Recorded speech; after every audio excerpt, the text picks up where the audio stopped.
It's now my pleasure to hand this meeting over to our Vocational Service Committee. And Reg, I will call you to the podium to outline the day.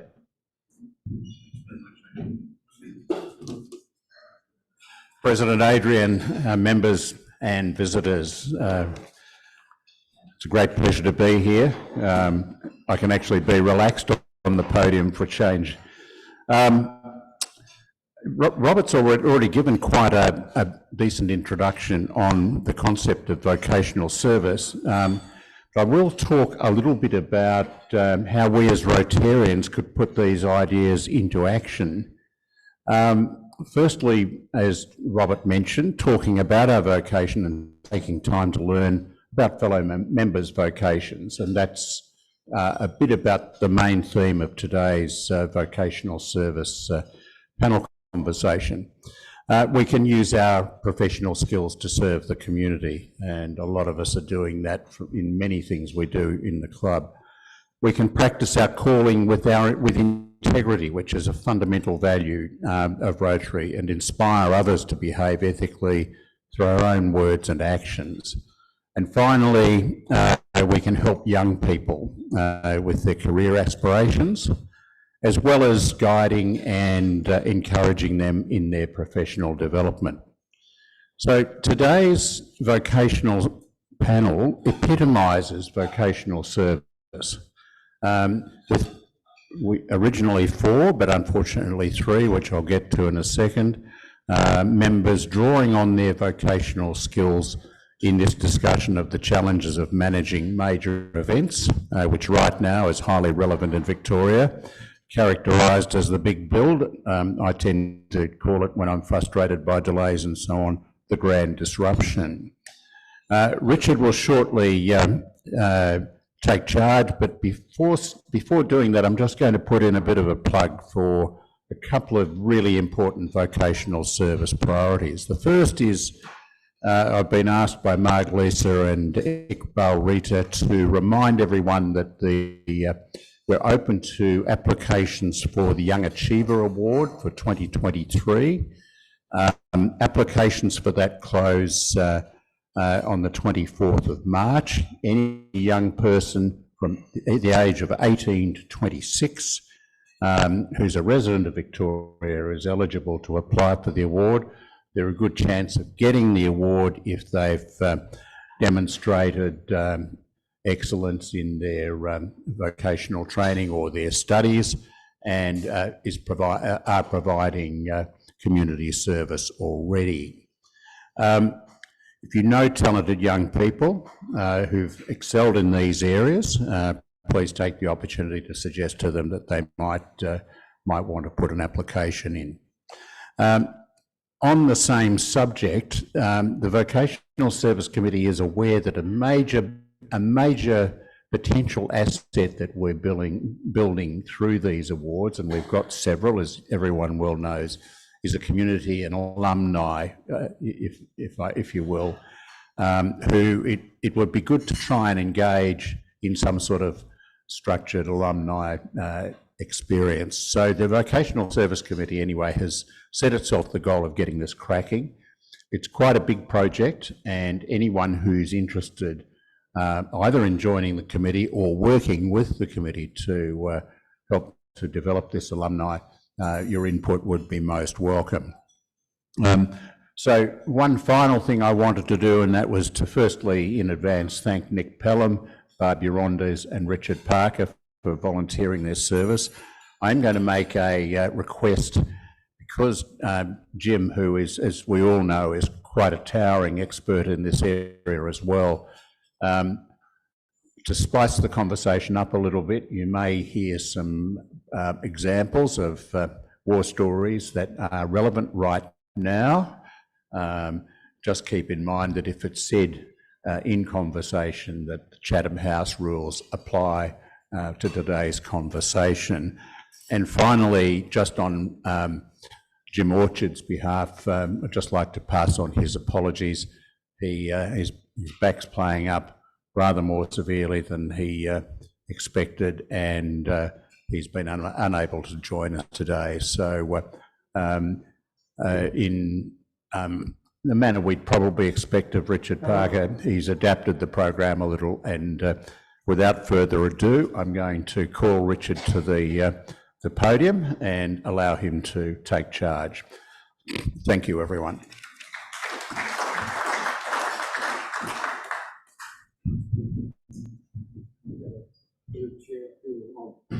Do you want to talk? Yeah, we can have the other one. Okay. Thank you. Well, it's certainly my pleasure and privilege to be tapped on the shoulder by Reg last week to say, can I get up here and pretend I know a bit about major projects? The format, as Reg says, we've got a panel of now 3 of us. So could you both, Barb and Nick, join us? I look at Bob Glindeman here and say, Bob, what have you done to Jim? Did he work too hard down there at DIK? Not guilty, right? Because I knowing Jim a bit, it'd be pretty crook if he's not here, and he loves this subject. So we wish him all the best. This is going to be reasonably informal, and even more so because I'm going to merge a bit from being the interviewer, Spoeaker, interrogator, to being actually talk a bit to fill in some of the bits that Jim, I know, some of the issues about big projects, public, private, and so on, that Jim was also going to talk about. So let's go with that. Just to echo what Reg was saying, Rotary, it runs very deep in Rotary to have vocational expertise, really deep subject matter knowledge. And we, as Reg said to me on the phone the other day, we don't realise how much deep knowledge there is among our ranks most of the time. So to the extent that today we can dig a bit, let's take that as a real challenge. I'm going to ask Nick and Barbara to introduce themselves rather than me try and do it, and then we will go into a few deep questions. Nick.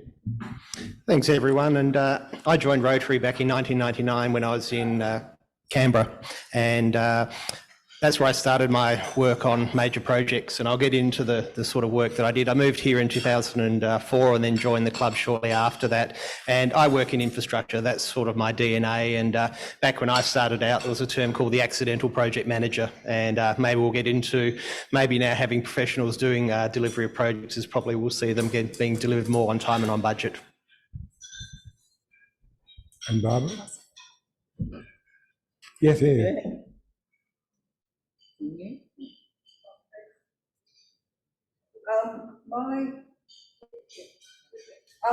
I'm an architect by profession, and my work is primarily as a designer. However, as a designer of projects, you actually really are, most of your time you spend is really as a project manager, because you're coordinating, procuring different professions and coordinating construction projects. Oh, can you hear me now? Is that better? No?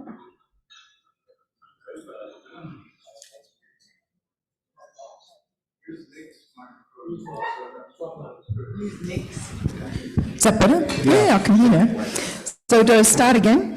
So yes, as an architect, my role is really a project manager, although I see myself as a designer primarily, because procuring projects is really about coordinating different professions into a single purpose of creating a built environment. So whether that is a building or an urban design exercise or so forth. I have never been involved in infrastructure.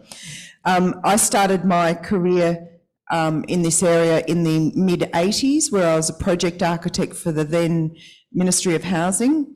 And the first projects that I was working on were re-urbanisation of the high-rise flats that we have in inner suburban Melbourne. So it was reconfiguring the environment and the urban environment for those high-rise units, and also the walk-up flats that we have in Fitzroy. That was my main area.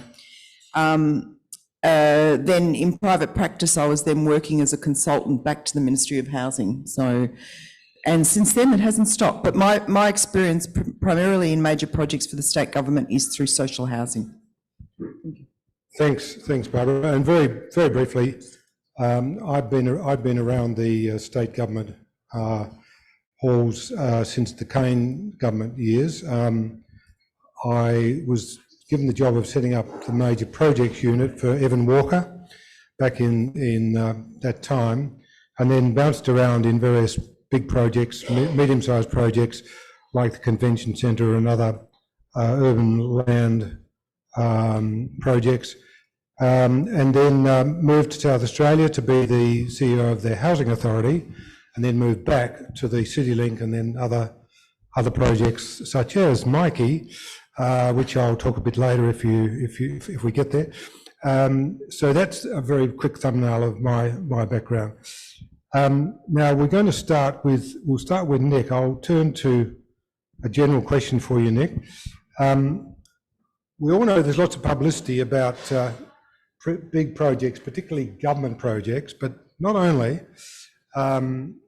when they fail or struggle, either by cost blowouts or delays or political meltdowns and so on. Can you give us a broad definition of what success looks like in a realistic world?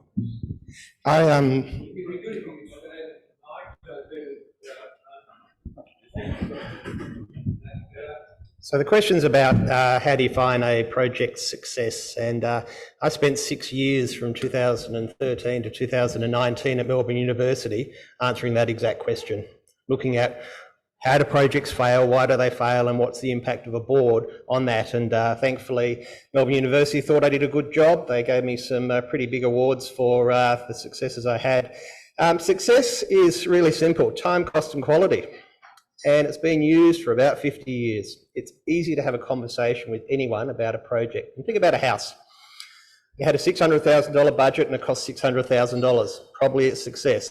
It got delivered at the right time. Probably it's success. Your wife or husband's happy with the house. Probably met the quality requirements. And it hasn't changed. I spent so long looking for some better ways of thinking about it. Project success is about those things because I can have a conversation with any of you about that, regardless of the knowledge of the project. And you'll decide whether it's actually a good project or not.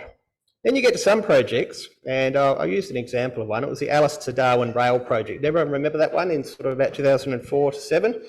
Magnificently delivered project, ahead of budget, ahead of schedule, significantly under budget. About $1.2 billion, so it was quite a big project at the time. 100 years in planning.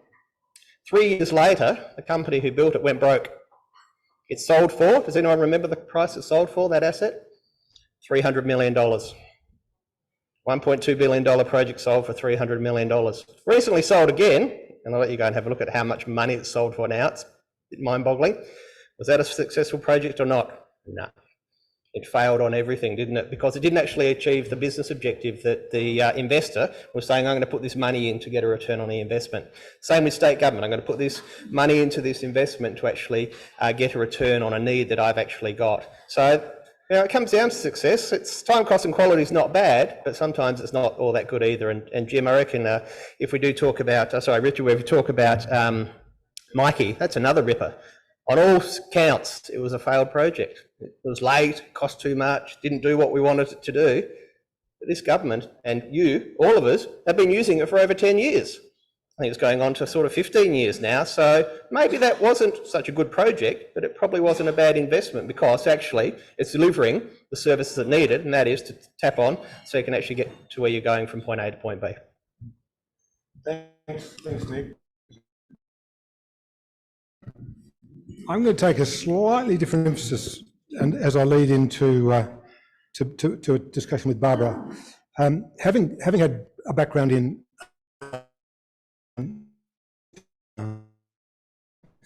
the world is never quite as simple in terms of defining the key success criteria.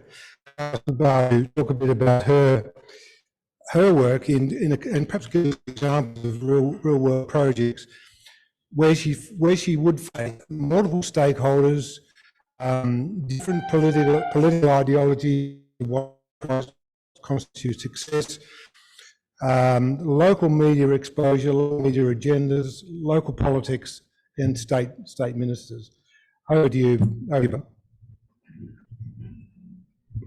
This question is fraught because politics of social housing projects is unique to everyone. There's no consistency. But one of the big things as a design, my involvement in various projects like this is really the principal consultant. So I'm preparing design work with my team and then coordinating other consultants to deliver the project. But one of the things that has been missing for a long time was actually the community consultation process. And in the early days when I was working with back in the 80s when I was working with the Ministry of Housing, it was my role as the architect to coordinate community consultation with the local area office. And I'm talking about the existing housing commission states. And someone who has no experience in that area, and we're talking as designers, and the area office is talking about people's needs, about you know, how well the lift works, that the communication just wasn't there. And I mean, I used to do it around a table with, you know, we'd invite hundreds of residents and we'd get 2 or 3, the same 2 or 3 would turn up. Political agendas vary within that consultation process, but so that's on a day-to-day level. At the moment, under the big housing build, the government has committed $1 billion to social housing. They call it social housing and community housing, but the government's actually not doing the delivery of most of those projects. They have a few high-profile ones where they're building sort of major estates, similar to what they used to do with the Housing Commission flats and, you know, development in the outer urban areas. But most of that money goes directly to the housing associations, and the housing associations then deliver the work. And that's divided into different scales of projects. So for instance, I do a lot of work for a housing group called Beyond Housing. They're based out of Wodonga and they deal in the Hume Valley. So that's Shepparton, Wangaratta, Seymour, Kilmore, that sort of area. And we're doing projects there that range from estates with 70 houses down to sort of single blocks with just 2 houses. Through that introduction, we were recently commissioned to do a joint venture between Beyond Housing and the City of Shepparton. City of Shepparton decided that they would like to get involved in the space of social housing, and their contribution was to be the property that this joint venture was to be built on. Through the design process, the consultation process, the stakeholders included the local water authority, the councillors who had an investment in being, you know, re-elected, all the various departments of the local council, and the 2 housing associations that we were working with. And going through that very rigorous process in preparing a design and then presenting it to the councillors in the final set, at the end of the day, the community backlash meant that the councillors actually backed out and didn't support the project. And the reason for doing that was because some high-profile neighbours to the site, some very influential high-profile neighbours to the site objected and rallied the community around. The general consensus was that we all agree that the council should be involved in providing social housing, but not next door to me. And that's the attitude that we come up against, unfortunately. We had one particular campaign was that a certain section of this major building was dedicated to people in what we call elderly people, and the school across the road was worried that the old men would sit on the balcony and be watching the children across the road. And it was like, well, yeah, isn't that what socialisation is about? But it was getting it from the wrong end. So just as a story, interesting one. Good example. Yep. I might just flag here, after a couple more questions, we're going to open it up to the floor. So brickbacks and any questions that you feel you could toss at us, have a go. Back to Nick. If you're looking to at a brand new project, which these days almost always involves both construction and building, changing something big physically, as well as software and IT components, and you're the executive search consultant, or you're appointing an executive search consultant, give us a few of your thoughts. This is a bit unfair because I haven't quite prepped Nick quite to this extent, but I'm going to give you a war story about how this can go wrong. Give us your top of the head ideas about your well-informed top. What would you start talking to the executive search consultant about the qualities for that particular individual at a, say, state government level, or a big private one? I think it depends on the type of project you're actually working on, and if you've got a little project and it's within your discipline, so say you're doing a civil engineering project and you're a civil engineer, it's up to a certain size, you'd probably go with someone who's got skill sets in that area. But what we find is we get into these bigger projects where it's not just civil engineering, it's civil engineering plus a thing called IT. Civil engineer doesn't know a thing about IT, so do you go with the civil engineer who's got most of the spend, or do you go with the technology person who actually probably got the critical part, like on a tolling system, or for Qantas now, a revenue management system or a booking system? Which one do you go with? And I guess this is the challenge you get to. And then you get to these big projects, they're called mega projects, and where there's big. And there's probably a defining point of what a mega project is. The simple one is it's about $1 billion US. And they're just big, it's got 9 zeros in it, and that's probably the starting point. You can go up easily to 1, 2, 3, 4, $500 million projects now. We do that quite regularly. And those ones, you are not the expert. You are going to be running an organisation that's probably bigger than a company. If you're running a $300 billion project, you're probably going to have 10, 15, 20, 30,000 people working for you. You don't need to be an expert, you need to be a CEO. So I'm going to talk to being the top end of town of what you're looking for. You're looking for people who've probably done it before or have got some experience in that way, but more and more, I think with this sort of skills, you need to have someone who can manage up, they can manage a board, they can manage ministers, they can manage the media, and then you've got to manage that 20,000 people under you. It sounds like a CEO, doesn't it? Sounds like you probably can't do it by yourself. And I think what you probably need to do is have someone who recognises, well, I'm good at managing down or I'm good at managing up. And I guess that's what I looked at as well when I did my research, is what's the relationship between the CEO and the board, and how important is that? Of course it's important. They're running organisations that are bigger, some of the biggest companies in Australia now, running these mega projects. So for me, it's no longer about technical expertise. It's about how do you deal with people? How do you manage the relationships? And actually, how do you realise, how do you know that you're not good at things and you've got to sort of say, I've got to get the best people around me, and how do you attract those best people to work with you to deliver these projects? So I think for me, it's now about a team. It's no longer about the individual. I think for too long, we've always said, oh, this individual will do that. And we said that everywhere on these big projects. One individual, and you think, yeah, well, that's just at the pointy end. What about all those other people that are helping this thing actually work as well?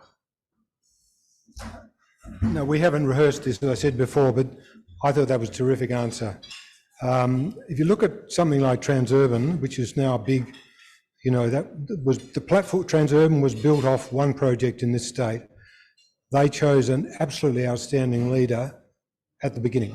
They, the bidder, Kim Edwards, who sadly died a couple of years ago, quite young, but he drove, but he drove a team. And there was a chain of very big subcontractors under the head contractor with the state, and he drove all of us, but he never drove me mad at times, but he drove his team brilliantly and delivered on a whole range of fronts. And we'll come back to one of those, and that was the twin IT as well as construction side. let's go back to Barbara. Barbara, you've been at the front edge of big construction projects through the last 3 years.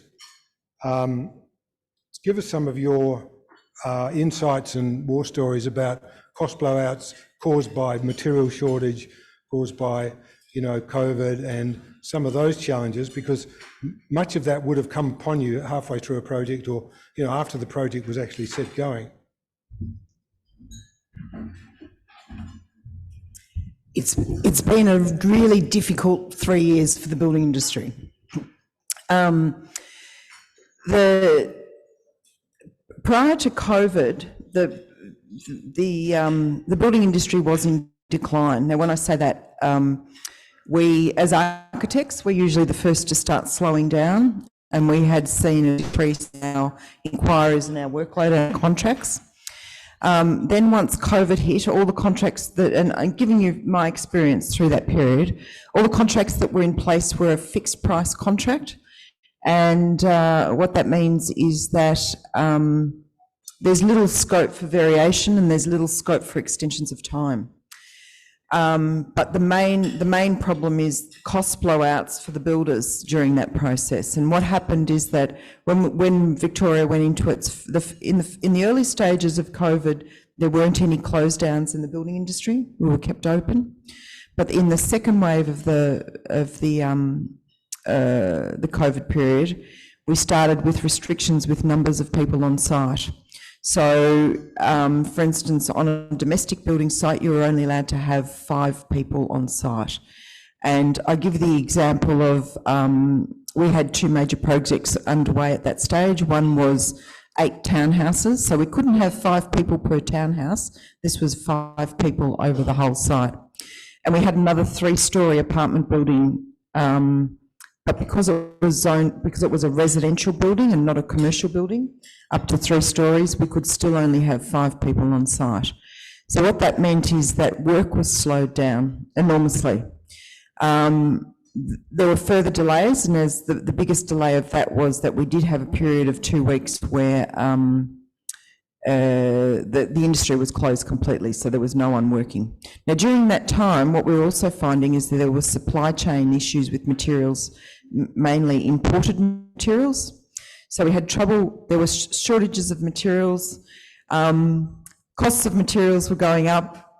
Then we had a number of people who weren't coming on building sites. We had people sick and so forth. We weren't allowed to get people.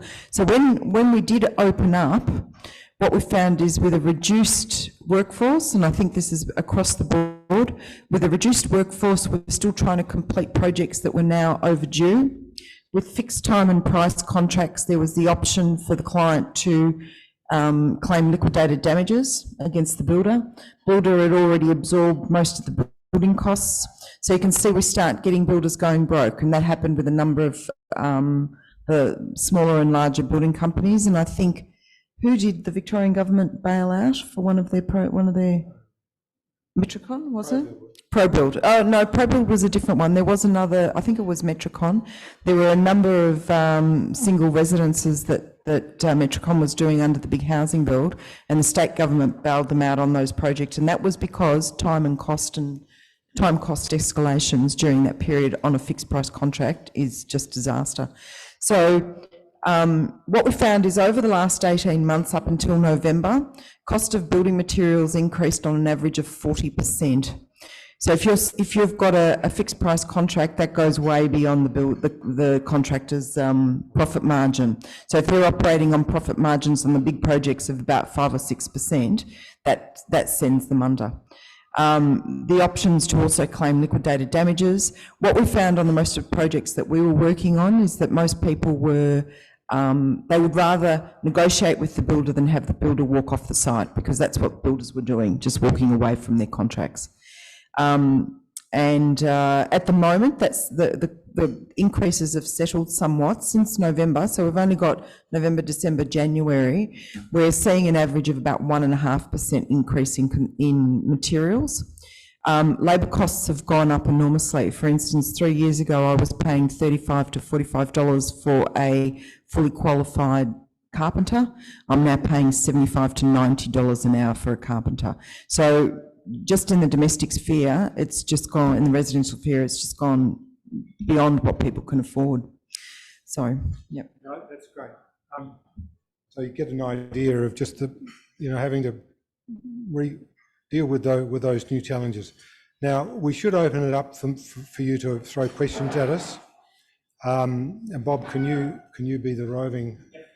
And what, if we can, what we'd like to also touch on is the cocktail that, and get some more from Nick on the cocktail of big physical build with big IT tech build, which is probably one of the most, if there's any one characteristic of future projects, that's probably going to be something we're going to be looking at.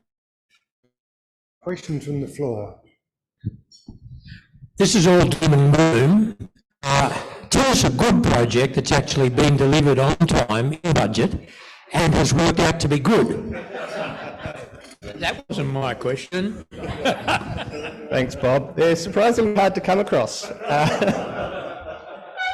There's a great track record of projects being delivered badly, and actually I keep harping back to this PhD. I haven't thought about this for so long, but I actually wanted to look at a good project and what did they do with the bad project, and because of my have sort of okay, I'll keep in Victoria and I'll speak to some of the CEO, all their board papers, and of course they'll give me the board papers of Mikey and Regional Rail Link, and that, and it's interesting with failed projects. It actually, there's a lot of sensitivity around really that, because it can come back to an individual. And I was told, piss off, Nick, there's no way you're getting anything on Mikey. I knew a lot about it as well, and I did find one, and it's here in Victoria, and it's one that I actually did a case study on, and it was the Regional Rail Link project from here down to Geelong, and it was basically to separate country trains and city trains, and it worked. It did exactly what it meant to do, and it came in under budget and on time. So we do have one that I can verify, a big one. But the funny thing is with these big projects, you don't hear about them because we expect as taxpayers for them to all go really well. The tennis centre that's happening at the moment, all of the works there, we expect to have $930 million. We expect it to be delivered on time and on budget.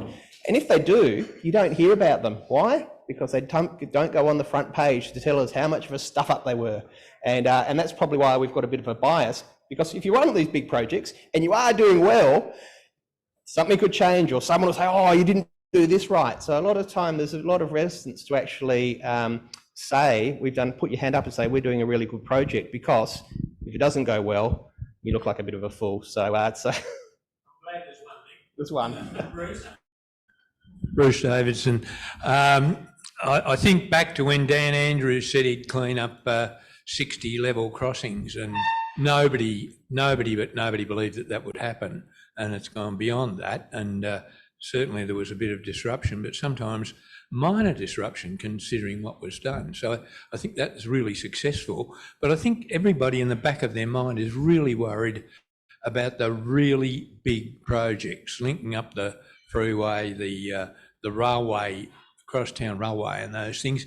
Can you just give us a couple of general comments about how you think those projects are going? I don't want to tip, just general comments about how it's going. Very quickly, I would love to, but I'm too out of the loop.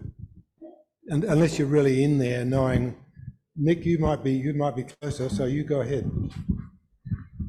It's always interesting, and remember I talked about time, cost and quality. It's a conversation you can have with everyone. It depends on how project about how well it's going. So if you're working in projects, you know everything that's going wrong and you're the first to know about it. If you're an end user like I was when I drove to Corio this morning, and I used to count all the cranes in the city, I think I'm going to start counting how many construction sites there are as you're driving along a highway at the moment. There is just work going on everywhere. And I think this is the challenge that we've got, is there's so much work going on and so much happening, you sort of get confused where it's at. And so this morning I was pissed off with the projects. Oh, they're a pain in the ass. It took me an extra 20 minutes to get to where I was wanting to be going. But that's the only conversation I can really have with the project if I'm an end user. Internally, these projects are really important, and this is changing Melbourne. You know, we've probably all gone away over the last year or so, and you go to an airport and you go into the basement and you get on a train, and we don't have that here in Melbourne, and we're changing that here in Melbourne. We're trying to link up this city because it will be the biggest city in the country soon enough. You know, we've got the real estate that other states don't have, and we've got, you know, the great culture that people want to come to. So I think the challenge is always, it's about a timing thing. And so you either, do you want the project, you've got to pay for it. That's what I always remember. You've always got to pay off these things somehow. And so it's sometimes about a timing thing. That's the real challenge. How are they going? There's a lot going on. And I think at a portfolio level, it's going all right. They say, the experts in the area say that at least 70% of big projects go over budget, 70%. Do you want to know by how much? About 40% on average. Yeah, so if you know that, if you've got that knowledge of $1 billion project, it's going to be 40% over budget, $1.4 billion, $400 million over. Do you announce 10 of those? Do you announce 3? And I think that's the challenge that all the governments have got, is we've got this knowledge and we've got this, and we know there's not enough people to be able to deliver these. So they might take a little bit longer. So sometimes, oh, I've got this great idea, it needs to be delivered and that, but these big projects take a long time. So I think, look, it's a roundabout way. On the level crossings, what a great thing. 177 level crossings in Victoria, they're the devil's work. There's a lot more to go on that one. And it was actually here, the Rotary Club of Melbourne, that I first heard about it, from the Committee of Melbourne, talking about level crossings in 2007. And it's taken until 2023 to be able to get to where we're at. So these things take a long time. They're important to do, and level crossings, I think, are a great thing that we've changed to be able to get people using public transport and safer roads. Richard, we have a question online, and then Colin has a question as well, and I'm not sure who's going to be the one to answer it. What would you consider are the key characteristics for setting up a good Rotary project? Focus on starting with the end in mind as a project manager. What do I need to set in place that is considered best practice at the start to give us the best possible chance of success? I think, would you like to do that one? You've set me up. One of the things, in Rotary we have good intentions and we want to do a lot more than we actually physically can afford to do. And I think one of the things that we need to consider is how can we pay for it, pay for our project. That's one of the things that I'd suggest that we give a lot of consideration to. As far as being a project manager to run a project, I think within Rotary, many of us have got those skills. That's why we're here. And I know, you know, Bob, you run lots of projects out of your little cubbyhole in Footscray there. So, you know, and we've got big, well, yeah.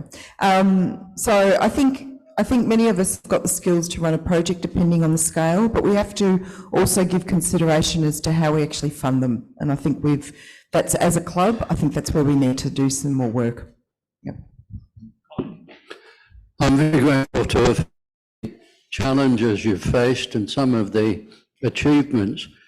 The question going through my mind is, what are the opportunities for corruption in your field, and what steps can you take to minimise that? I think I can answer this one. There's endless opportunities for corruption. Well, we would need another half an hour, but Give me one. well, straight bribery of you know, government officials or people in the chain of contracts by various means. But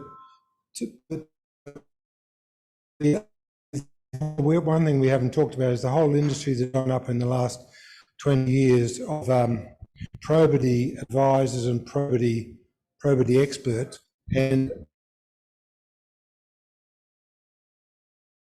out of this world, this project world,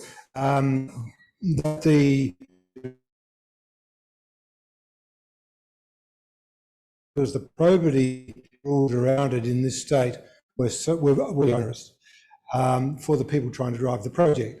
We haven't had a Royal Commission on a big project on probity base for a long time. I think the last was back in 1970s with the Housing Housing Commission land deals and so on, I may be wrong on that, is, you know, I think is some evidence, quite strong evidence, that in this state, it more or less, the actors more or less got together and nothing much has percolated to the surface. We've also got the IBAC,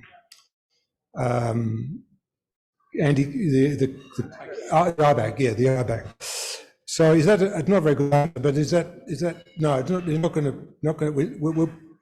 Let's put that for another time. Can we hear from Nick? Yeah. We've got.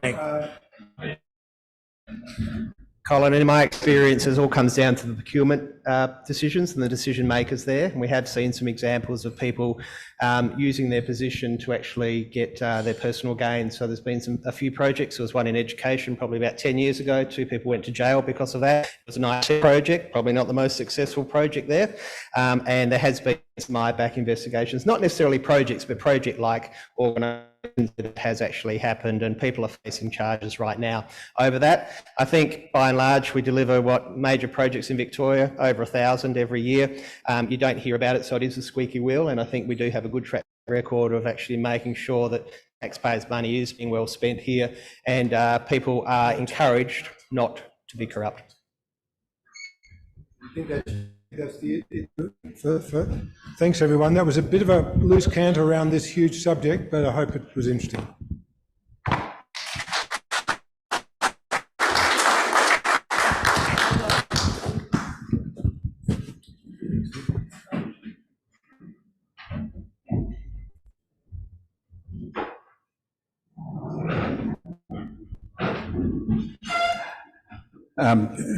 Thanks very much, Richard, and Barb and Nick, of course. This is one we could have spent all afternoon talking about, I suspect. So I'm doing what I never would have done last year, and that's picking up the running sheet cold. In closing the meeting, if we don't have the usual supply of socks to present today, do we? No. But please, on behalf of us all, would the three of you accept our sincere thanks for your contribution.